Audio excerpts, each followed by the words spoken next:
Hello बच्चों। तो आज हम आपके लिए वेक्टर अलजेब्रा का सेकेंड लेक्चर लेकर के आए हैं और इसमें हम लोग जहां से पिछले क्लास में हम वेक्टर को छोड़े थे तो वहीं से जो है आगे हम लोग को पढ़ना है। तो आज मेनली हम लोग जो है दो चीज़ देखने वाले हैं। एक तो हम लोग को देखना है कि अगर कोई वेक्टर दिया हुआ है तो उसका डायरेक्शन रेशियो क्या होगा, और फिर उसका जो हम लोग को डायरेक्शन कोसाइन भी देखना है। ठीक है, तो हम लोग बात करते हैं इस पे डायरेक्शन रेशियो और डायरेक्शन कोसाइन के बारे में।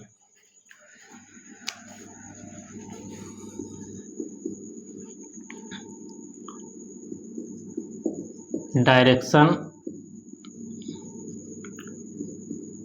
रेशियोज एंड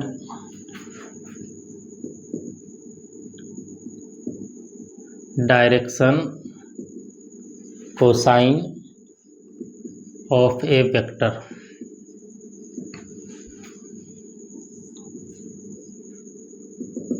ठीक है, तो पहले हम लोग समझते हैं कि डायरेक्शन रेशियो क्या है, फिर उसके बाद हम लोग को समझना है कि डायरेक्शन कोसाइन क्या है। तो कल हम लोग बात किए थे पोजीशन वेक्टर के बारे में।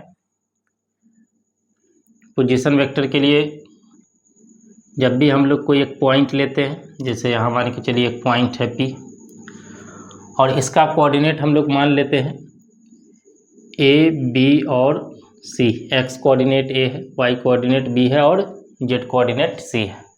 और जब भी इसको हम ओरिजिन से मिलाते हैं तब जो ये वेक्टर बनता है OP वेक्टर, इसको हम लोग बोलते हैं पोजीशन वेक्टर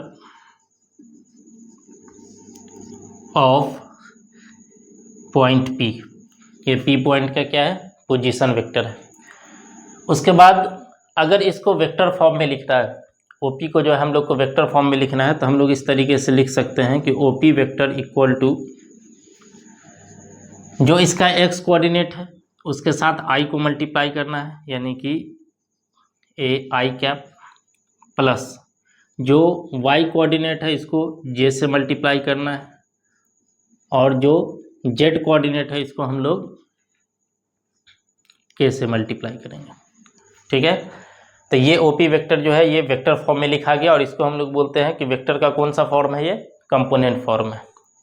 अगर आपसे पूछ ले कि ये जो OP वेक्टर है इसका डायरेक्शन रेशियो क्या होगा, तो याद रखना है कि देखिए ये जो OP वेक्टर है ये एक पॉइंट से पास कर रहा है ना, एक पॉइंट दिया हुआ है वो है P।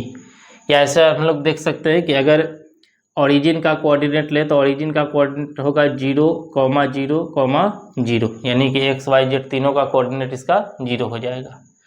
और जब भी हम लोग को निकालना रहेगा डायरेक्शन रेशियो तो उसके लिए हम लोग क्या करेंगे, सेकेंड पॉइंट से फर्स्ट पॉइंट को हम लोग को माइनस कर देना है। ठीक है, या अगर एक ही पॉइंट से, अगर मान के चलिए इसको काउंट नहीं करना है, सिर्फ हम P को काउंट कर रहे हैं, तो हम लोग देखेंगे कि ये एक पॉइंट से पास कर रहा है। तो एक पॉइंट से पास कर रहा है तो याद रखना है कि जो पॉइंट दिया हुआ है वही उसका डायरेक्शन रेशियो है। जो पॉइंट दिया हुआ है वही उसका डायरेक्शन रेशियो है।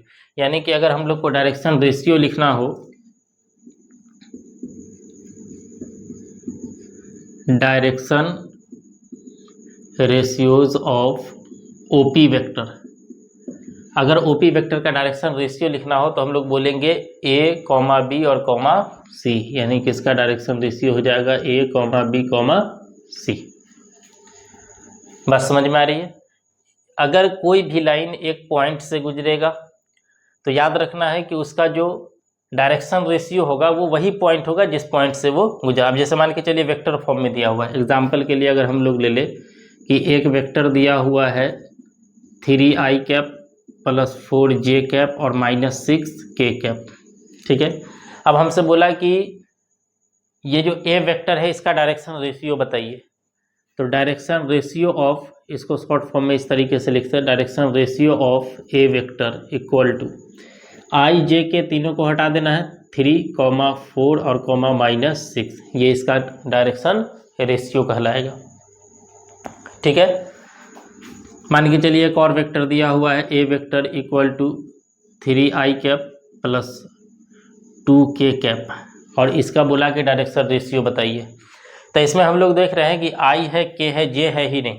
तो पहले तो ये वेक्टर को जो है एक बार इस तरीके से लिख लेना है कि 3i कैप जे नहीं है तो उसको 0 ले लेना है, 0j कैप और प्लस में 2k कैप।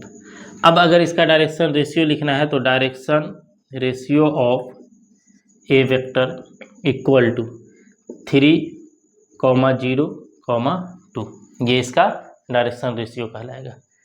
ठीक है, तो अगर कोई एक वेक्टर दिया है जो है, अगर मान के चलिए पॉइंट दिया है तो पॉइंट से हम लोग वेक्टर बना सकते हैं कि जो पॉइंट है x कोऑर्डिनेट के साथ i लगा देंगे, y कोऑर्डिनेट के साथ j लगा देंगे और z कोऑर्डिनेट के साथ k लगा देंगे, तो ये एक वेक्टर बनेगा।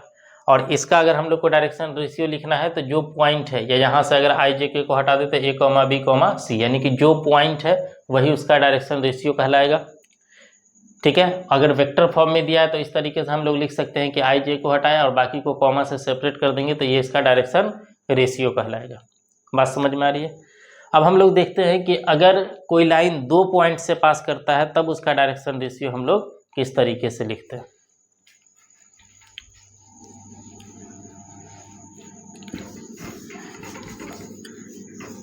तो हेडिंग लगाना है if A line passes through 2 given points, if a line passes through 2 given points, अगर ये 2 गिवन पॉइंट से पास करेगा, और मान लेते हैं कि एक पॉइंट दिया हुआ है ए जो कि a1, b1, c1 है, एंड एक पॉइंट दिया हुआ है b जो कि a2, b2 और c2 है। इस तरीके से दिया हुआ है। तो अब इसका जब भी डायरेक्शन रेशियो आपसे पूछे तो डायरेक्शन रेशियो के लिए अब इस तरीके से हम लोग लिख सकते हैं कि डायरेक्शन रेशियो ऑफ, एक लाइन है जो दोनों पॉइंट से पास करेगा तो उस लाइन को हम लोग ए बी बोल रहे हैं, तो direction ratio of A B equal to, चूंकि ए बी बोल रहे हैं तो बी में से ए को माइनस करना है, ए बी बोल रहे हैं तो हम लोग को बी में से ए को माइनस करना है, तो हम लोग लिख सकते हैं A2 माइनस A1, उसके बाद कॉमा B2 माइनस B1, फिर कॉमा C2 माइनस C1। ये इसका क्या कहलाएगा? Direction ratio of A b. जैसे एक एग्जांपल है कि मान के चलिए एक लाइन है जो पास कर रहा है 2 पॉइंट से, और वो पॉइंट दिया हुआ है 2, 3, 4 एंड दूसरा पॉइंट दिया हुआ है 3, 4, 6, इस तरीके से दिया हुआ है। और हमको बोला कि इस ए बी लाइन का आप डायरेक्शन रेशियो बताइए, तो direction ratio of A B या line A B equal to आ जाएगा, हम लोग 3 में से 2 को माइनस करेंगे, 3 माइनस 2, 4 में से 3 को माइनस करेंगे, 4 माइनस 3, और 6 में से 4 को माइनस करेंगे, यानी 6 और माइनस में 4। अब यहाँ से हम लोग माइनस कर लेते हैं, डायरेक्शन रेशियो आ जाएगा 1, 1 और 2। ये इसका क्या कहलाएगा? Direction ratio.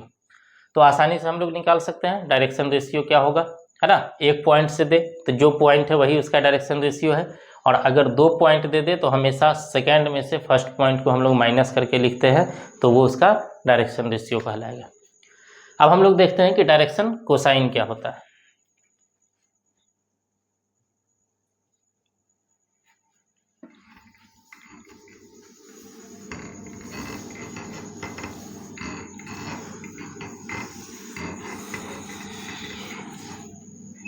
ठीक है, तो डायरेक्शन कोसाइन के लिए पहले हम लोग समझते हैं, पता है कि जो है हम लोग अब 3 एक्सिस काउंट कर रहे हैं, एक्स एक्सिस, वाई एक्सिस और z axis, x axis, y axis और जेड एक्सिस। अब जो है एक पॉइंट ले लें, मान के चलिए P, और ये है A, B और C, और इसको अगर हम ओरिजिन से मिला दें, ठीक है, तो ओपी वेक्टर हम लोग आसानी से लिख सकते हैं। ओपी वेक्टर आसानी से लिख सकते हैं, बता चुके हैं कि जो एक्स कोऑर्डिनेट है उसमें i लगाना है, बी में j लगा देना और सी में के लगा देना है, आसानी से लिख सकते हैं। अब क्या है कि हम लोग मान लेते हैं कि ये जो ओपी वेक्टर है ये एक्स के साथ एंगल बना रहा है अल्फा, वाई के साथ एंगल बना रहा है बीटा और जेड के साथ एंगल बना रहा है गामा। ये जो ओपी लाइन है ये एक्स के साथ एंगल बना रहा है अल्फा, वाई के साथ एंगल बना रहा है बीटा और जेड के साथ एंगल बना रहा है गामा। तो इस सारे एंगल में अगर हम कॉस लगा दें, जैसे कॉस अल्फा, या हम लोग बोल सकते हैं कि direction cosine of AP, direction cosine of OP, direction cosine of OP vector, इसका जो डायरेक्शन कोसाइन होगा वो हो जाएगा कॉस अल्फा, कॉस बीटा और cos gamma. Cos alpha, cos beta और कॉस गामा को ही हम लोग क्या बोलते हैं, डायरेक्शन कोसाइन। जो एक्स के साथ एंगल बनेगा उसके साथ भी कॉस लगाना है, जो वाई के साथ एंगल बनेगा उसके साथ भी कॉस लगाना है और जो जेड के साथ एंगल बनेगा उसके साथ भी कॉस लगाना है। तो कॉस अल्फा, कॉस बीटा और कॉस गामा ये सब क्या कहलाएगा, डायरेक्शन कोसाइन। कॉस अल्फा को हम लोग एल से डिनोट करते हैं, यानी कि l is equal to cos alpha. Cos beta को हम लोग एम से डिनोट करते हैं, कॉस बीटा। और कॉस गामा को हम लोग स्मॉल एन से डिनोट करते हैं, कॉस गामा। ठीक है, यानी कि एल जो है इसको भी हम लोग डायरेक्शन कोसाइन बोल रहे हैं। एल एम एन ये भी क्या है, एक डायरेक्शन कोसाइन है। एल को जो हम लोग कॉस अल्फा बोलते हैं, जो एम को हम लोग कॉस बीटा और एन को कॉस गामा। इतनी बात समझ में आ रही है। अब हम लोग जो है डायरेक्शन कोसाइन ओपी का, अब इस तरीके से हम लोग, अगर आपको कॉस अल्फा लिखना है ना, ये डायरेक्शन कोसाइन अगर आपको कॉस अल्फा निकालना है तो कॉस अल्फा के लिए एक तो हम लोग ओपी का पहले डायरेक्शन रेशियो देख लेते हैं कि ओपी का डायरेक्शन रेशियो क्या होगा। तो direction ratio of OP vector equal to A comma B comma C. OP vector का जो डायरेक्शन रेशियो होगा वो A comma B comma C. अगर direction ratio A comma B comma C है तो इसका direction cosine of OP vector equal to, direction cosine लिखेंगे A और बट्टा में ए का स्क्वायर प्लस बी का स्क्वायर और प्लस में सी का स्क्वायर, इसका ओवर रूट। इसी तरीके से बी बाई ए का स्क्वायर प्लस बी का स्क्वायर प्लस में सी का स्क्वायर, इसका ओवर रूट। और सी बाई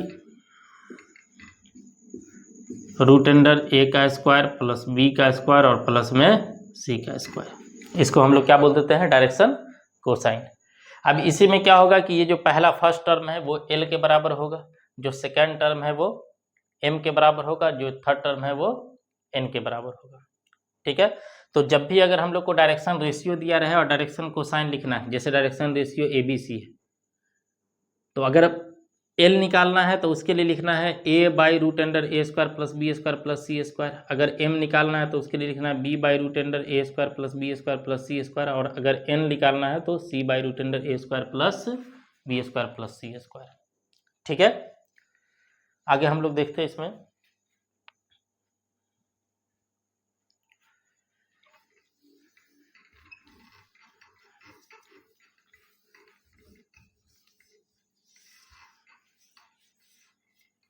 इसमें अगर हम लोग L square plus M square plus N square का वैल्यू अगर निकालें, एल स्क्वायर पहले तो हम लोग लिख लेते हैं कि एल इज इक्वल टू आया था A by root under A square plus B square plus C square.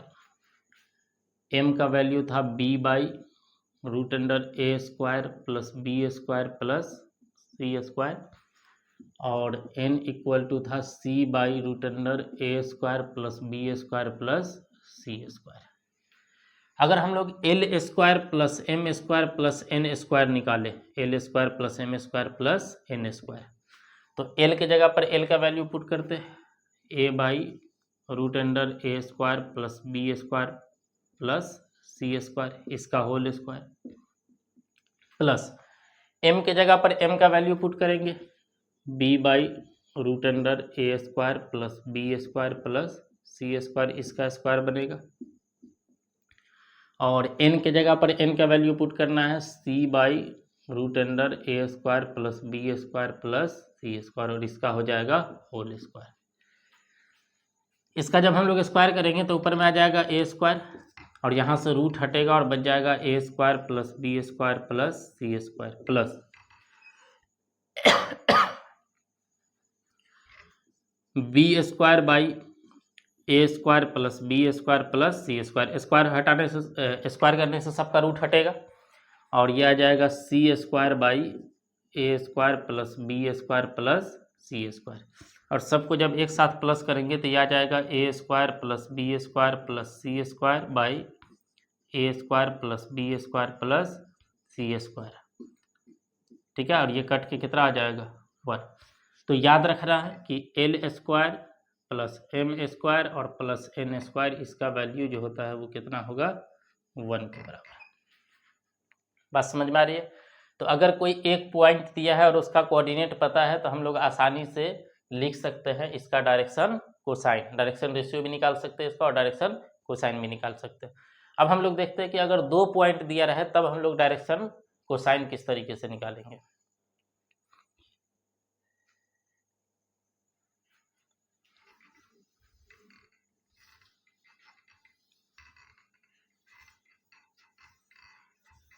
अगर 2 पॉइंट हम लोग को पता है तब हम लोग डायरेक्शन रेशियो किस तरीके से निकालेंगे।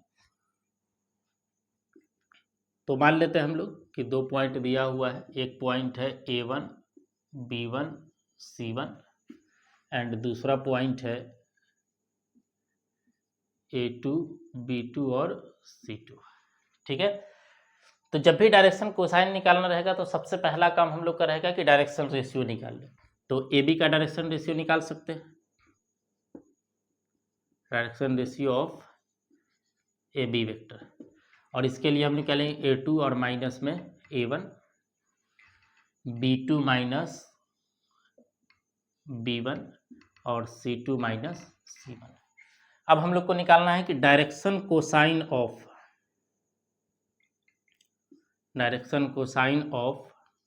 AB vector.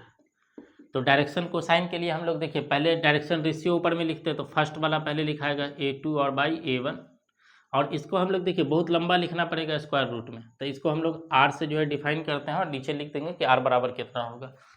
जैसे B2 minus B1 by R और C2 minus C1 by R।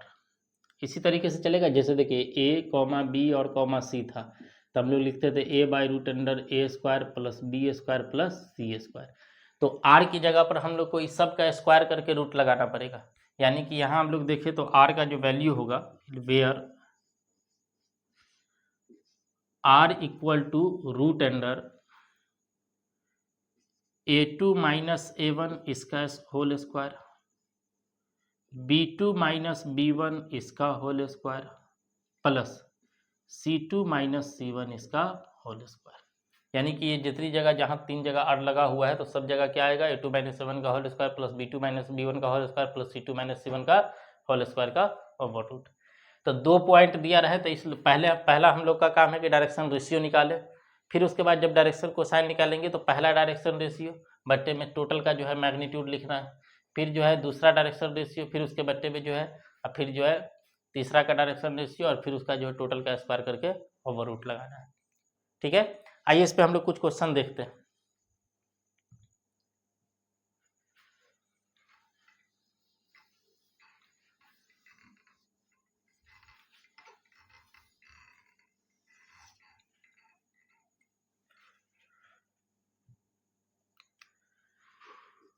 Question है कि find direction ratios and direction cosine of the vector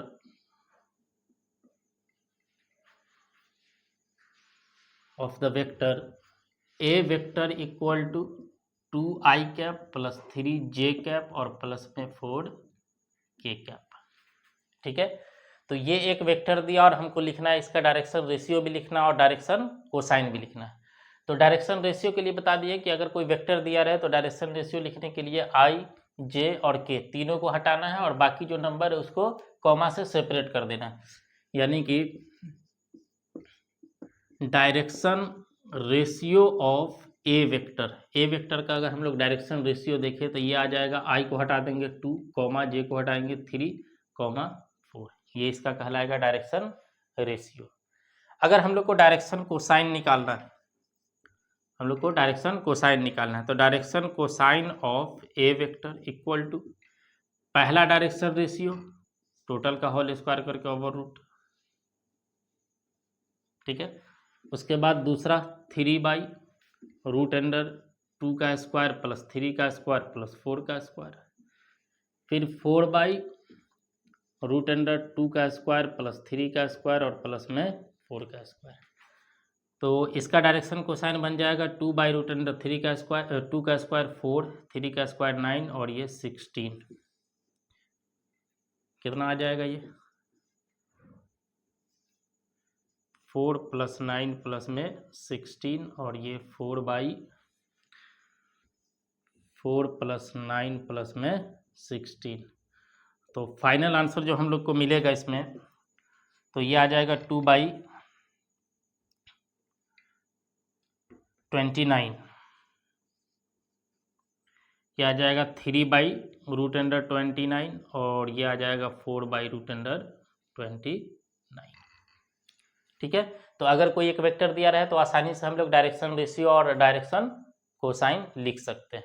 इसी तरीके से अगर ये दे दे कि एक लाइन है जो 2 पॉइंट से पास कर रहा है, तो बताइए उसका डायरेक्शन रेशियो और डायरेक्शन कोसाइन क्या होगा। उस पर भी एक क्वेश्चन देख लेते हैं।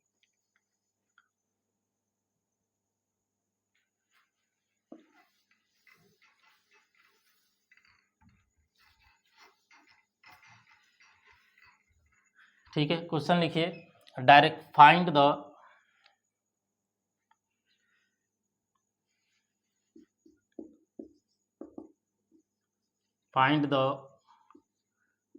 Direction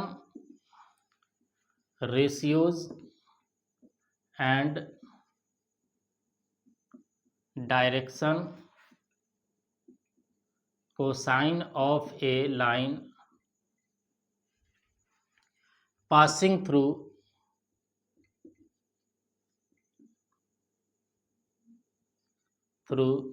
the points 2, 3, 4 and 3, 4, 6। ठीक है, बोला है कि डायरेक्शन रेशियो और डायरेक्शन कोसाइन बताइए जब एक लाइन जो है वो पास कर रहा है 2 पॉइंट से, है ना। एक पॉइंट है 2, 3, 4 और दूसरा पॉइंट है 3, 4, 6। तो निकालते हैं इसका, देखते हैं डायरेक्शन रेशियो और डायरेक्शन कोसाइन क्या होगा।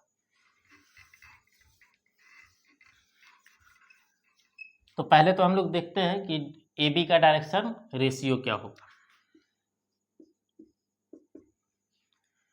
तो ए पॉइंट हमको पता है, ये 2 है, 3 है, 4 है, और बी पॉइंट है 3, 4 और 6। तो पहले हम लोग डायरेक्शन रेशियो देख लेते हैं। तो direction ratio of line A b, direction ratio of line A b vector equal to 3 में से 2 माइनस करना है 3 - 2, 4 में से 3 माइनस करना है 4 - 3, और 6 में से 4 माइनस करना है 6 - तो ये आ जाएगा 1, 1 और 2। ये इसका डायरेक्शन रेशियो निकल गया। अब हम लोग को निकालना है डायरेक्शन कोसाइन। तो डायरेक्शन कोसाइन निकालने के लिए direction cosine of A b vector equal to पहला डायरेक्शन रेशियो लिखना है और बच्चे में 1 का स्क्वायर प्लस 1 का स्क्वायर और प्लस में 2 का स्क्वायर। दूसरा डायरेक्शन रेशियो लिखना है, फिर बट्टा में √1 का स्क्वायर प्लस 1 का स्क्वायर प्लस 2 का स्क्वायर। फिर जो है थर्ड डायरेक्शन रेशियो लिख रहा है और इसके बट्टे में √1 1 का स्क्वायर प्लस 1 का स्क्वायर और प्लस में 2 का स्क्वायर। इसको सॉल्व करिए, 1/1 का स्क्वायर 1 1 और ये 2 का स्क्वायर कितना आ जाएगा 4 यानी कि √6। ये भी 1/√6 और ये आ जाएगा 2/√6। ये इसका फाइनल आंसर हो जाएगा। ठीक है, तो आसानी से निकाल सकते हैं कि अगर कोई वेक्टर दिया रहे और वेक्टर का अगर हमसे पूछेगा कि डायरेक्शन रेशियो बताइए, तो आसानी से निकाल सकते हैं कि आई जे के को हटाना है और बाकी जो नंबर है उसको कॉमा के साथ सेपरेट कर देना है, वो उसका डायरेक्शन रेशियो होगा। और अगर डायरेक्शन कोसाइन लिखना है तो डायरेक्शन कोसाइन के लिए पहला डायरेक्शन रेशियो लिखेंगे और बट्टे में उसी का मैग्नीट्यूड यानी कि हर एक का जो होल स्क्वायर करके प्लस करके रूट कर देना है। और अगर इसी में दिया रहे कि कोई लाइन है जो 2 पॉइंट से पास कर रहा है तो डायरेक्शन रेशियो निकालने के लिए अगर मान के चलिए ए बी वेक्टर का पूछ रहा है तो बी में से ए माइनस करेंगे। अगर बी ए वेक्टर का पूछ लिया तो जो है ए में से बी को माइनस करना पड़ेगा। तो डायरेक्शन रेशियो निकलेगा और जब डायरेक्शन रेशियो निकल जाएगा तो सेम प्रोसेस हम लोग जो है क्या करेंगे, जो डायरेक्शन कोसाइन का जो प्रोसेस है उससे हम लोग डायरेक्शन कोसाइन निकालेंगे। एकदम आसान है। तो आज हम लोग 2 चीज़ सीख लिया कि डायरेक्शन रेशियो क्या होता है और डायरेक्शन कोसाइन क्या होता है। तो आज हम लोग फिर नेक्स्ट क्लास में जो है इसके आगे बात करते हैं। वेक्टर का जो बेसिक है वो हम लोग पढ़ लिए हैं, अब हम लोग को मेन देखना है कि डॉट प्रोडक्ट क्या होता है। तो नेक्स्ट लेक्चर में हम लोग बात करेंगे कि जो स्केलर प्रोडक्ट है या उसी का एक दूसरा नाम है डॉट प्रोडक्ट, तो ये डॉट प्रोडक्ट या स्केलर प्रोडक्ट क्या होता है। तो आज के लिए इतना ही, थैंक यू।